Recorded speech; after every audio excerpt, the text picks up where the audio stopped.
Hey everyone, welcome back to Corporate Decoder, the place where we try to make sense of the stuff big companies tell the world and sometimes the jokes write themselves. Today we're diving into a filing from HG Holdings Inc., a company that decided to do some housekeeping with its own ownership papers, and let's just say they've done a bit of an about face on how many shares they're allowed to have floating around.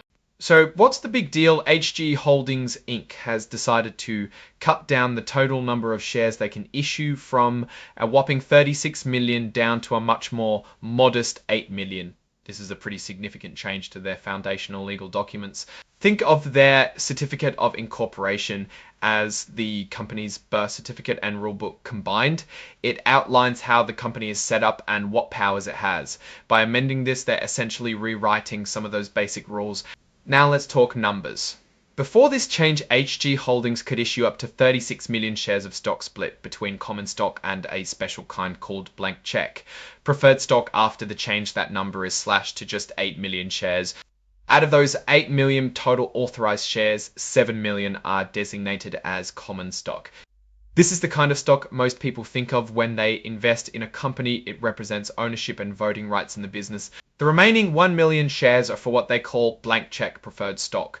This stuff is a bit more complex and typically allows a company a lot of flexibility to create new classes of stock with special rights and features down the line, often used for future acquisitions or complex financing deals. So the big story here is a reduction. The company is drastically shrinking the pool of shares. It's authorized to issue, effectively taking away the ability to create a lot more stock in the future. And here's a key point for their current shareholders. This change only affects the shares that the company could create but hasn't yet.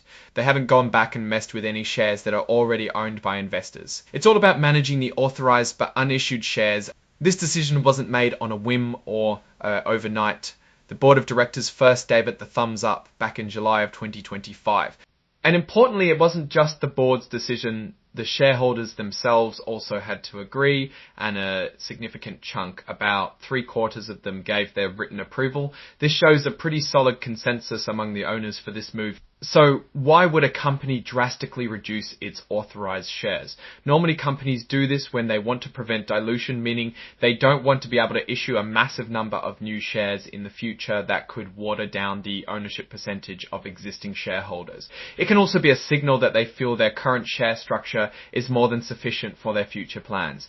This isn't about changing how many shares investors currently own, but about changing how many more shares the company could technically create in the future. It's like deciding you don't need to bake any more cookies than what's already on the cooling rack, even if your pantry is full of flour and sugar.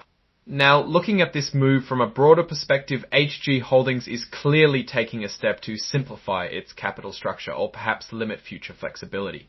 For investors, this can be seen as a positive signal that management is focused on the current share count and isn't planning any immediate dilutive actions. It's a way to say we've got enough authorized shares to meet our foreseeable needs. However, it also means they're locking themselves into this lower number unless they go through this whole shareholder approval process again in the future, if they suddenly needed to issue a lot more stock for a big acquisition. For example, this reduced authorization could become a constraint.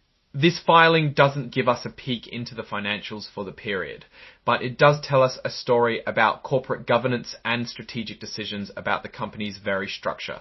It shows a company being deliberate about its authorized share capital. In my opinion, this move by HG Holdings signals a focus on capital discipline and a desire to provide more certainty to the existing shareholder base.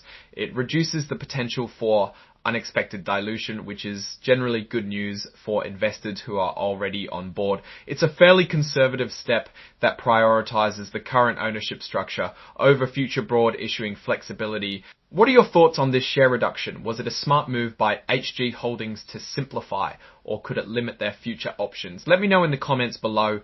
If you found this breakdown helpful, give this video a like and subscribe for more regular dives into these essential corporate documents. Don't forget to join our Discord community to keep the conversation going. We've linked it in the description below. Thanks for tuning in to Corporate Decoder. See you next time.